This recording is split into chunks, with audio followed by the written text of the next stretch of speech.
বুদ্ধিজীবীদের আত্মত্যাগের ধারাবাহিকতায় ২৪-এর গণঅভ্যুত্থান সংগঠিত হয়েছে। দেশ গড়ার দ্বিতীয় সুযোগ নষ্ট হতে দেওয়া যাবে না, এমনটিই বললেন আইন উপদেষ্টা আসিফ নজরুল। শনিবার সকালে মিরপুর শহীদ বুদ্ধিজীবী কবরস্থানে বুদ্ধিজীবীদের প্রতি শ্রদ্ধা নিবেদন শেষে তিনি সাংবাদিকদের এসব কথা বলেন। ১৯৭১ সালের যে উদ্দেশ্যে স্বপ্নের বাংলাদেশ গড়া তা একটি দলের ব্যর্থতার জন্য ব্যর্থ হয়েছে বলে এ সময় মন্তব্য করেন আইন উপদেষ্টা। তিনি বলেন, দেশের প্রতি ভালোবাসা নিয়ে সংগ্রামে ঝাঁপিয়ে পড়েছিল মুক্তিযোদ্ধারা, তারই ধারাবাহিকতায় জুলাইয়ের গণঅভ্যুত্থান দেখেছি ছাত্ররা জীবনের মায়া ত্যাগ করে লড়াই করেছে গণতন্ত্রের জন্য, মানুষের অধিকার ও বৈষম্যহীন সমাজ প্রতিষ্ঠার জন্য। আজকে এই শহীদ বুদ্ধিজীবী স্মৃতিসৌধে এসে তাদের কথা মনে পড়েছে।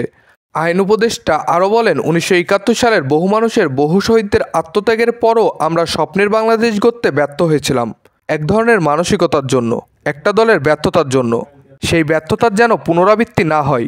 তরুণদের আত্মত্যাগের বিনিময়ে রাষ্ট্র গঠনের যে দ্বিতীয় সুযোগ আমরা পেয়েছি, সেই সুযোগ যেন আমরা কোনোভাবেই নষ্ট না করি। এই বুদ্ধিজীবী দিবসে এটিই আমাদের কাম্য। মুসাব্বির আল নাফিস, আপডেট শিরোনাম।